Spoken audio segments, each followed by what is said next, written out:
नमस्कार, आप देख रहे हैं 24 इंडिया न्यूज। तो आइए शुरुआत करते हैं आज की प्रमुख खबर से। जनपद जौनपुर के सिरकोनी राष्ट्रीय पब्लिक इंटर कॉलेज हमसेपुर में यातायात माह को लेकर शुक्रवार को यातायात जागरूकता कार्यक्रम आयोजित हुआ। सड़क सुरक्षा के उपाय अपनाने के लिए छात्रों को जागरूक किया गया। कार्यक्रम का शुभारंभ जिला अधिकारी अनुज कुमार झा व पुलिस अधीक्षक डॉक्टर अजयपाल शर्मा, प्रधानाचार्य विनय कुमार श्रीवास्तव सरस्वती प्रतिमा पर माल्यार्पण व दीप प्रज्वलित कर शुरुआत किया गया। कार्यक्रम में छात्र छात्राओं को यातायात व साइबर क्राइम के प्रति जागरूक किया गया, जिसमें कक्षा 11 व 12 के छात्र छात्राओं को सड़क सुरक्षा को लेकर जागरूक किया गया। विद्यार्थियों को traffic signal, road sign, road marking, दुर्घटना के कारण बचाव हेतु सावधानियां, right of way, emergency care एवं गुड सैमरिटन नेक व्यक्ति योजना के विषय में विस्तार से जानकारी दी गई। बच्चों को रोड पर पैदल चलते समय, सड़क क्रॉस करते समय क्या सावधानियां रखनी चाहिए, साइकिल चलाते वक्त किन बातों का ध्यान रखना चाहिए, इसकी जानकारी रखनी चाहिए। कार्यक्रम में बच्चों को ड्राइविंग लाइसेंस बनवाने की प्रक्रिया से अवगत कराया गया। साथ ही बच्चों से बातचीत कर उनके प्रश्नों का उत्तर देते हुए शंकाओं का समाधान किया गया।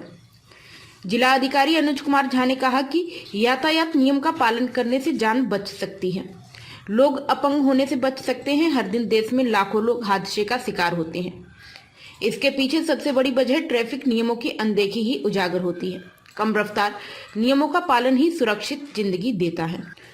पुलिस अधीक्षक डॉक्टर अजयपाल शर्मा ने कहा कि 2 पहिया वाहन चलाते समय हमेशा हेलमेट पहनना चाहिए व 4 पहिया वाहन चलाते समय सीट बेल्ट का प्रयोग अवश्य करना चाहिए। अगर आपकी उम्र 18 वर्ष से कम है तो वाहन चलाने से बचना चाहिए और बिना लाइसेंस के वाहन नहीं चलाना चाहिए। साइबर क्राइम विशेषज्ञ ओपी जायसवाल ने छात्रों को साइबर ठगी से बचने के लिए तमाम तरह की सावधानियां बताई। ठगी के शिकार होने से बचने की जानकारी देते हुए कहा कि आप लोग अगर मोबाइल इस्तेमाल करते हो तो बड़ी सावधानी बरतने की आवश्यकता है। बच्चों द्वारा बनाई गई रंगोली का डीएम व एसपी ने सराहना किया। कार्यक्रम के अंत में स्कूल प्रधानाचार्य विनय श्रीवास्तव धन्यवाद ज्ञापित किया। कार्यक्रम की अध्यक्षता योगेश श्रीवास्तव व संचालन अब्दुल हक अंसारी ने किया।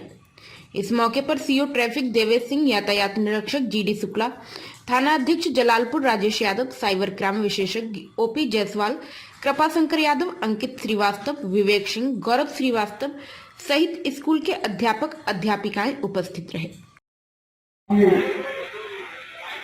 तो उसका उल्लंघन आप नहीं करेंगे।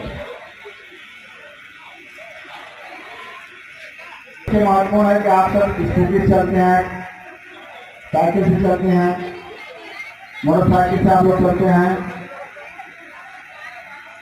वाहन चलाने के लिए जो भी गतिशील वाहन है वो 18 साल से नीचे का कोई लड़के या लड़की वाहन नहीं चला सकते। इतना देख लीजिए, 18 वर्ष से नीचे कोई भी बालक या बालिका अपना मोटरसाइकिल या स्कूटी नहीं चला सकते। क्यों? इस पर यातायात नियमों का उल्लंघन हो रहा है। इसलिए इसको किया गया है कि 18 वर्ष के नीचे के बच्चों को इतना ज्ञान नहीं होता है कि उसकी गति कितनी होगी, क्या है, इसका मापदंड निर्धारित किया गया है। मेरा कहना है कि नियम यह है कि उसका 18 ऊपर हो जाए। सबसे पहले आप लोग डीएल बनवाएं। 18 से ऊपर आपकी अवस्था हो जाती है, उसका आप चलाने की पात्रता लाइसेंस जो होता है उसको बनवाएं। सबसे महत्वपूर्ण बात होती है कि देखते हैं, आप लोग देखते हैं, पेपर पढ़ते हैं कि हेलमेट हमारे जीवन में सबसे महत्वपूर्ण अंग हो गया। क्योंकि आज यह संदेश जो अपने परिजन में देंगे, जब देंगे कि बिना हेलमेट के आपके पापा हो, भाई हो कि नहीं, आप द्वारा इतने महंगी मोटरसाइकिल पर चलाया जाता है और आप बिना हेलमेट के क्यों जाते हैं? क्योंकि थोड़ी सी भी लोग कहते हैं, कभी मार्केट में जा रहे हैं, मार्केट की रीति पूरी होगी, अगर कोई टक्कर लग जाए तो उनको सामान्य जो जीवन बच सकता है, उनको सर में आघात पहुंचता है और उसकी घटनाएं हो जाती है।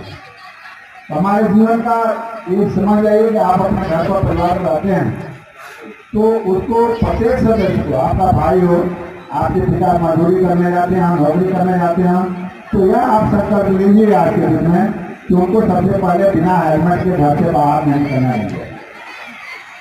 अगर बाईं ओर चलना है तो बाईं ओर ही चलें। जब किसी गाड़ी को क्रॉस करते हैं तो उसके क्या नियम है, ट्रैफिक लाइट के क्या नियम है। अभी आपके जनपद में ट्रैफिक लाइट लगाई जा रही है तो नियमों का पालन करना। तो इस तरह के तमाम ऐसे नियम हैं। आमतौर पे आप देखेंगे कि गाड़ियां हाई बीम पे चलती हैं जिस वजह से कई एक्सीडेंट होते हैं, जो कि बहुत गलत प्रवृत्ति है। तो इन सभी चीजों की सुधार करने की हमें आवश्यकता है। इसी के साथ दो अन्य मुद्दे जो बहुत इंपॉर्टेंट, एक साइबर क्राइम का है। अभी सीओ साहब मुझे बता रहे थे साइबर क्राइम के बारे में चर्चा हुई और बच्चों को काफी रुचि और काफी जानकारी है।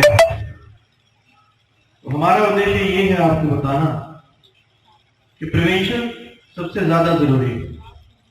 बाद में मुकदमे लिखे जाते हैं, लेकिन उसके दौरान जो मानसिक पीड़ा व्यक्ति झेलता है वो बहुत ज्यादा है।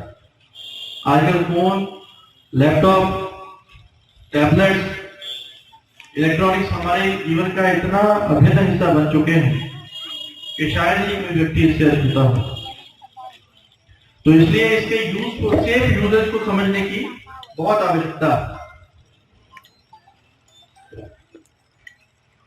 आप बाद में जितने मर्जी उसके रेमेडीज करते रहें, लेकिन उसके जब तक यूजर्स के बारे में आपको जानकारी नहीं होगी, किन चीजों का ध्यान रखना है, तो आप किसी ना किसी स्कैम का शिकार हो जाएंगे। रोजाना कई लोग इस चीज के शिकार हो रहे हैं। तो इसलिए इस चीज का, जब आप इलेक्ट्रॉनिक आइटम्स अपने मोबाइल, लैपटॉप, टैबलेट्स वगैरह यूज करते हैं तो विशेष ध्यान रखें। और तीसरा मुद्दा है मिशन शक्ति का। ये बच्चों के लिए मैं इस चीज को एड्रेस करूंगा। मिशन शक्ति एक टाइटल दिया गया था, चुप्पी तोड़ो खुद के बोलो। अभी हम चर्चा कर रहे थे तो ये बात थी कि बच्चों के साथ में, दैवत के दो बच्चों के साथ में, बहुत छोटी एज में कोई व्यक्ति बैड टच समझने की जरूरत है हमें कि बैड टच का शिकार होते हैं। तो इसलिए हमेशा अपने घर में या अपने परिचय में कोई ऐसा व्यक्ति आपके जीवन में हो जिससे कि आप खुल करके अपनी पीड़ा को शेयर कर सकें, ताकि वो टाइमली एड्रेस हो और बहुत ज्यादा ना बढ़े। क्योंकि कई बार हम अंदर पीते रहते हैं किसी चीज को और बाद में वो चीज इतनी बढ़ जाती है कि फिर वो जीवन पे बात हो जाती है। मिशन शक्ति के तहत 1090 में जाने जो भी स्कीम्स है गवर्नमेंट की, जो महिलाओं की सुरक्षा को, महिलाओं के स्वावलंबन को, महिलाओं की उन्नति को ध्यान में रखते हुए बनाई गई है, डिजाइन की गई है। उदाहरण के तौर पे 1090 के बारे में बताना चाहूंगा कि उसमें आपकी पहचान को गोपनीय रखा जाता है, गुप्त रखा जाता है। अगर आप कोई भी आप पीड़ा, आप इसके शिकार हो रहे हैं और आप 1090 पर कनेक्ट करते हैं, कॉन्टेक्ट करते हैं, तो आपकी आइडेंटिटी को रिवील नहीं किया जाता, उसको गुप्त रखा जाता है और आपकी समस्या को हल किया जाता है। तो इसलिए कृपया जो ये सारी स्कीम्स हैं, जो ये सारी योजनाएं हैं, इनका लाभ है। ये योजनाएं आप ही के लिए। तो ये 3 मुख्य इशू जो मुझे आपके बीच में चर्चा करनी थी, वैसे हमारे कर्मचारियों ने, हमारे अधिकारियों ने आपके बीच में इस चीज को एड्रेस किया होगा, आपको बताया होगा कि इसकी इंपॉर्टेंस क्या है। मैं उम्मीद करता हूं कि जो भी चर्चा यहाँ पर हुई है इससे, तो उसके बारे में आप अपने ग्रुप में, अपने दोस्तों के साथ भी चर्चा करें। उम्मीद करता हूं कि वो चर्चा के बाद उसका जो असर है वो सड़क पे देखने को मिलेगा। आपके उज्ज्वल भविष्य की मैं शुभकामनाएं करते हुए समाप्त करता हूँ। धन्यवाद। कम उम्र के हैं तो यहाँ आपको सावधान रहने की आवश्यकता है कि वहाँ जब भी आप कम उम्र में, निश्चित रूप से कम उम्र के बच्चों को, बच्चियों को साइबर क्रिमिनल टारगेट करते हैं। फिर भी क्योंकि एक स्वर में आप लोगों के मुंह से ये बात जरूर निकल के आई है कि इंस्टाग्राम, तो हम ये समझते हैं कि आप लोग इंस्टाग्राम चलाते हैं। तो यदि चलाते हैं और चलाती हैं तो कुछ टूल ऐसे हैं जो हम बताएंगे और आप लोग ध्यान से सुनिए, आपके काम आएगा और उसे तुरंत इम्प्लीमेंट करिएगा। जैसे ही घर जाइएगा तो उसका आप इंस्टाग्राम का जब पेज खोलेंगे तो दाहिने हाथ 3 डॉट रहता है। हाँ, उस 3 डॉट पे क्लिक करिएगा। याद रखो बच्चों, ये आपके काम आएगा। उस 3 डॉट पे क्लिक करना है। क्लिक करने पे सेटिंग का ऑप्शन आए। आपको सेटिंग में प्राइवेसी सेटिंग पे क्लिक करना है। प्राइवेसी सेटिंग पे क्लिक करने के बाद आपको अपने अकाउंट को प्राइवेट कर देना। क्या करना है? प्राइवेट कर देना। प्राइवेट करते ही आपका अकाउंट सिक्योर हो जाता है। उसके बाद सब इम्प्लीमेंट कर ले तो और आप लोग सुरक्षित अपने किसी भी सोशल मीडिया के अकाउंट में पासवर्ड के रूप में क्या रखा हुआ है? अपना मोबाइल नंबर क्या रखा हुआ है? मैंने ज्यादातर लोग रख लेते हैं, ये सबसे गलत है। पासवर्ड में मोबाइल नंबर कभी भी किसी भी स्थिति में नहीं रखनी चाहिए। यदि पासवर्ड में आप मोबाइल नंबर रख रहे हैं तो आपका वह सोशल मीडिया अकाउंट हैक होने की संभावना सबसे ज्यादा है। इसलिए पासवर्ड की कुछ सेटिंग को आप लोग अभी नोट कर लीजिए। पासवर्ड में कभी भी सोशल मीडिया के अकाउंट में आपको अपना मोबाइल नंबर, अपना नाम, अपना जन्मतिथि या अपने मम्मी पापा या कोई फेमस आपके घर में परिवार में पालतू जानवर आदि हो, उसका नाम नहीं रखना चाहिए। पासवर्ड के बनाने का एक युक्ति मैं बताऊंगा, एक टूल बताऊंगा, उसे आप लोग याद रखिए। उस तरह से यदि आप पासवर्ड अपना बनाएंगी तो निश्चित रूप से आपको सुविधा मिलेगी और वो पासवर्ड आपको सुरक्षित रखेगा। पासवर्ड बनाने का टूल याद करिए, अल्फाबेट। पासवर्ड में क्या होना चाहिए? अल्फाबेट, नंबर, साइन और अल्फाबेट में भी कैपिटल और स्मॉल। इसका भी ख्याल रखना है कि कैपिटल लेटर और स्मॉल लेटर भी उसमें इंक्लूड है। कुछ नहीं करना है, कोई भी अल्फाबेट उठा के ए से जेड तक का 1 2 रख देना है। फिर कोई भी नंबर 1 से 9 तक का उठा के रख देना है। कोई भी साइन, चाहे वो @ हो, चाहे वो डॉट हो, चाहे वो डॉलर हो या रुपए का साइन हो, कोई न कोई साइन भी उठा के वहां पे रख देना है। इस तरह से 2-3 चीजों को मिक्स करके बनाया गया पासवर्ड आपका स्ट्रांग होगा और आपकी आईडी कोई हैक नहीं कर पाएगा। और एक चीज सबसे ज्यादा जो ख्याल रखने वाली है कि हमें अपने किसी भी प्राइवेट जानकारी, प्राइवेट माने पर्सनल जानकारी। हमारी पर्सनल जानकारी क्या होती है? हमारी पर्सनल जानकारी ये है कि हमारा मोबाइल नंबर क्या है, हमारा जन्म तिथि क्या है, हमारे मम्मी पापा का नाम क्या है, हमारा घर कहाँ है, घर की लोकेशन कहाँ है, हमारा स्कूल कहाँ है, ये जो हमसे संबंधित जो पर्सनल जानकारी है, जो वर्चुअल रूप से तमाम जगह पे पड़ी हुई है। वर्चुअली प्रोफाइल जो हमारा तमाम कंपनियों ने तैयार कर रखा है, तमाम जगह पे हम लोग खुद ही दे रखे हैं, चाहे किसी अमेजॉन की वेबसाइट पे दिया हो, चाहे जहाँ भी दिया हो। ये सारी जानकारी, ये जो हमारी पर्सनल जानकारी है, इसे हमें बचा के रखना है, छुपा के रखना है। ऐसे किसी सोशल मीडिया वेबसाइट पे नहीं दे देना है जिससे का उसका दुरुपयोग करके कोई व्यक्ति हमारे साथ कोई छेड़छाड़ कर सके। तमाम नई नई बातें आप लोग सुन रहे हैं। डीप फेक टेक्नोलॉजी क्या है? ये डीप फेक टेक्नोलॉजी माने पहले फोटोशॉप से छेड़छाड़ करके किसी चीज को किसी दूसरे रूप में दिखा और बना दिया जाता था, लेकिन वो किया गया उसी की को थोड़ा थोड़ा एडवांस करके डीप फेक बना दिया गया। तो अब ये इसका ये मतलब नहीं हमें डरना है, हमें ये जानना है। जागरूकता अभियान का असली मकसद भी यही है कि हमें चीजों को जानना है कि ऐसी टेक्नोलॉजी भी मार्केट में आ गई है जिससे कि रश्मिका जी का वीडियो आप लोगों ने देखा होगा, अभिनेत्री है, सभी लोग योगेश प्लेयर देखे हैं, तो हाँ सभी लोग देखे हैं। भाई दैनिक जागरण में छपा भी था बहुत अच्छा। तो रश्मिका जी के वीडियो में क्या हुआ था, वो नहीं थी, दूसरी कोई अभिनेत्री वो भी अपने देश की नहीं थी, लेकिन क्यों ऐसा हुआ था? Deep fake technology. तो ये सब टेक्नोलॉजी जानेंगे यदि हम, कल हमारे उस स्कूल के या हमारे नात रिश्तेदार के, हमारे जानने वालों के साथ इस तरह का कोई मिसबिहेव हो गया, तो पहली बात हमारे दिमाग में जो आएगी वो क्या आएगी? डीप फेक टेक्नोलॉजी की बात आएगी कि नहीं यार ये सही है।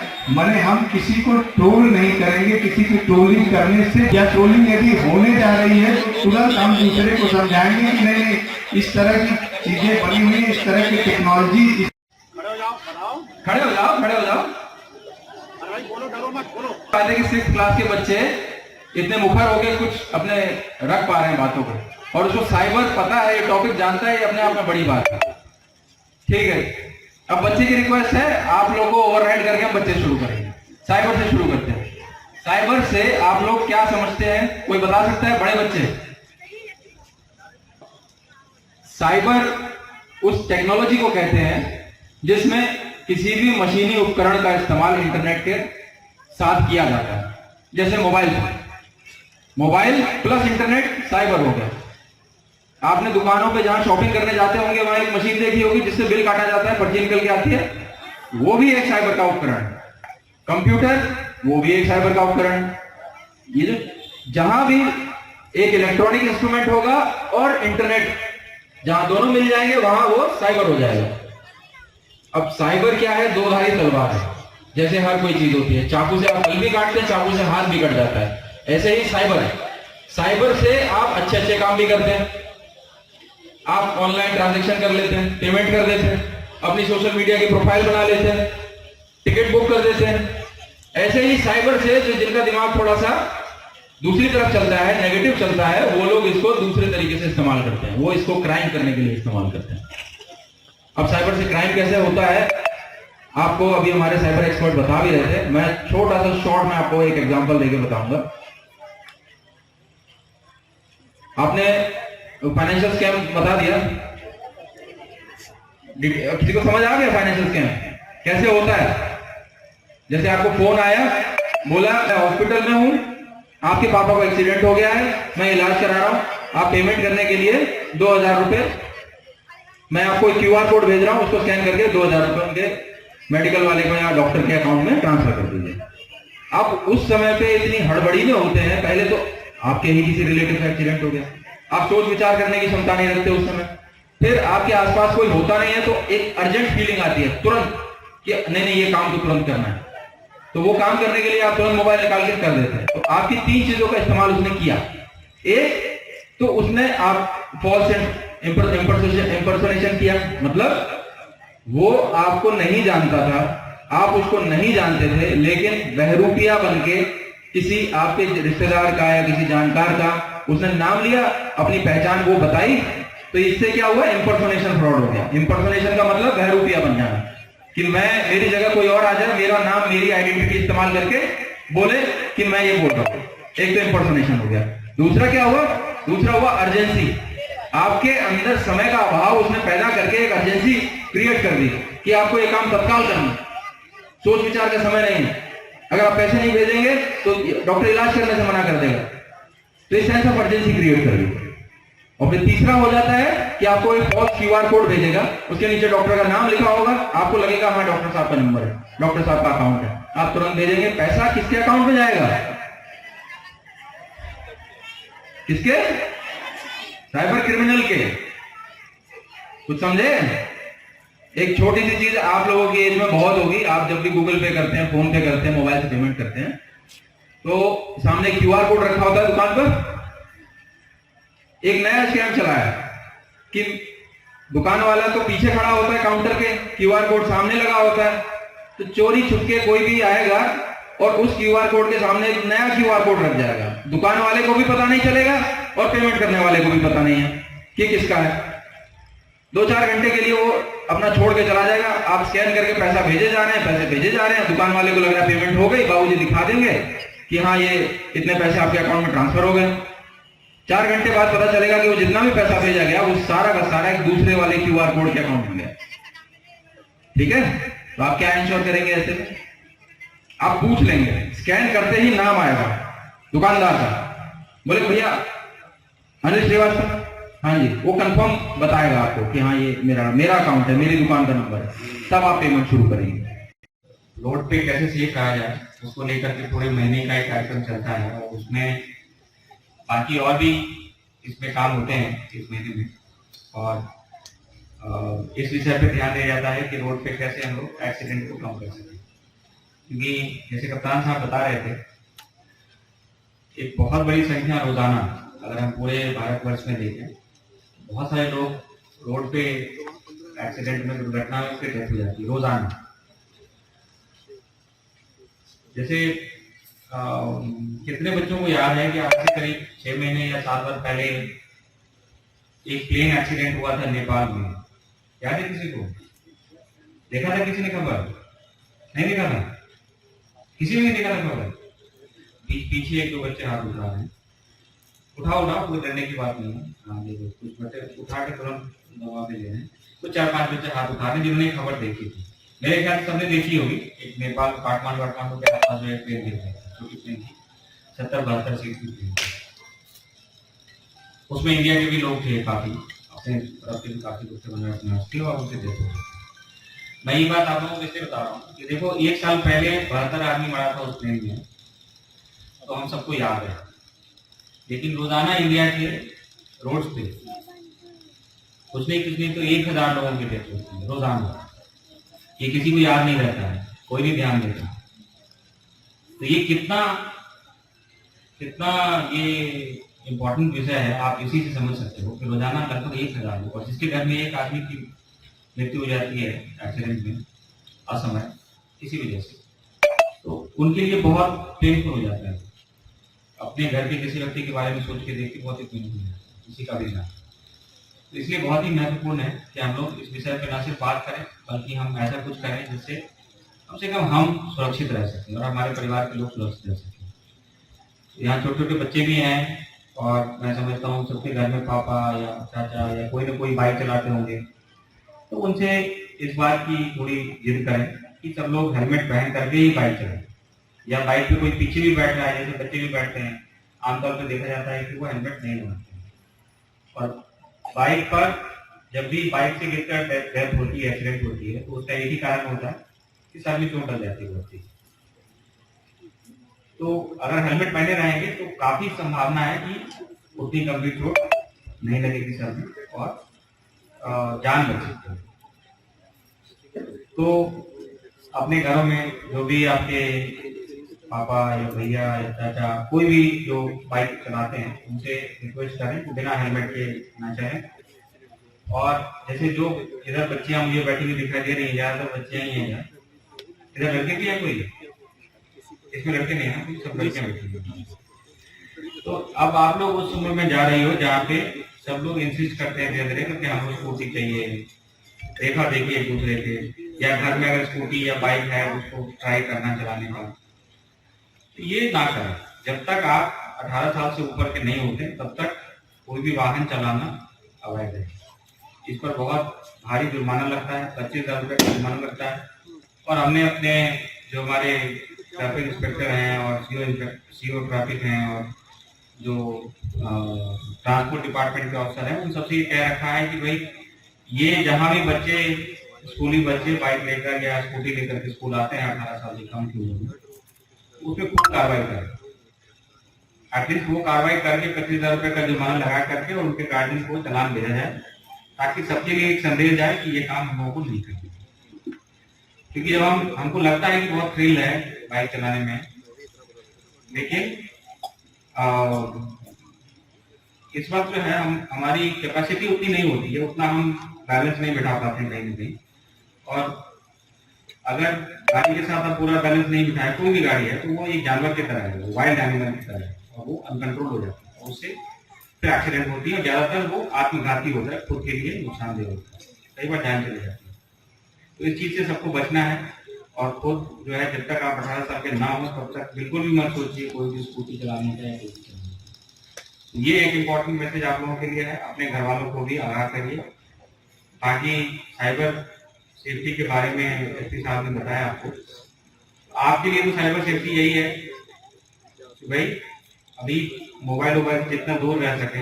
बहुत सारी ऐसी साइट्स हैं जिनके माध्यम से बच्चों को, विशेष करके लड़कियों को गुमराह किया जाता है। ठीक है, जैसे फेसबुक और ये सब तो टाइम वेस्ट करने की जगह है। फेसबुक, ट्विटर, इंस्टाग्राम, ये जब तक आप विद्यार्थी हैं, स्टूडेंट हैं, तब तक इनसे दूर रहिए, क्योंकि आपको कुछ नया नहीं सीखना। ठीक है, कुछ भी नया नहीं सीखना। ये फालतू बात है कि उससे आप मोटिवेशन ले रहे हैं पढ़ाई करने का। ये ऐसा कोई मोटिवेशन फेसबुक और ट्विटर पे नहीं मिलता है।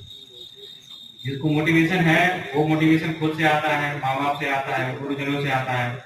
फेसबुक पे ऐसा कोई नहीं जो आपको मोटिवेट करे। तो इस सब से दूर रहिए, एकदम बिल्कुल उसकी तरफ देखिए मत। नंबर 1। नंबर 2, आज की क्या हो रहा है, कई ऐसी साइट्स है जैसे आपको लगेगा कि आप गेम खेल रहे हैं, लेकिन वो गेम के बहाने वो जाल फैलाया जाता है और जाल फैला करके बच्चियों को गुमराह किया जाता है। ठीक है, पहले आपसे दोस्ती गांठेगा, फिर आपको कोई प्रलोभन देगा, फिर बाहर मिलने के लिए बुलाएगा, और फिर अंत में क्या होता है, ऐसी बच्चियों के साथ कुछ न कुछ दुर्घटना हो जाती है जो इस सब चक्कर में पड़ते हैं। तो आपके लिए बेस्ट साइबर सेफ्टी यही है कि भाई इन सब चक्कर से दूर रहिए। न गेम खेलने जाना है, न फेसबुक पे जाना है, न ट्विटर पे जाना है, न इंस्टाग्राम पे जाना है, न यूट्यूब पे जाना है। अपनी पढ़ाई लिखाई पे ध्यान दीजिए। अभी पढ़ाई लिखाई की उम्र है। जिन्होंने इस बात को समझ लिया वो अपने जीवन में कुछ अच्छा कर लेते हैं। जिनको लगता है कि भाई अरे ये तो बड़ा कूल है और मेरा प्रोफाइल होना और अकाउंट होना, मैं बेस्ट हूँ, तो ये समझ लीजिए कि आपका रास्ता भटक चुका है और जीवन में कुछ अच्छा करने का जो है वो चांस, जितना ज्यादा आप टाइम इन चीजों पे स्पेंड करेंगे उतना आपका चांस कम है। तो इन सब चीजों को छोड़िए। आपकी साइबर सेफ्टी जो है बिल्कुल इंश्योर्ड रहेगी, मतलब बिल्कुल आप सेफ रहेंगे।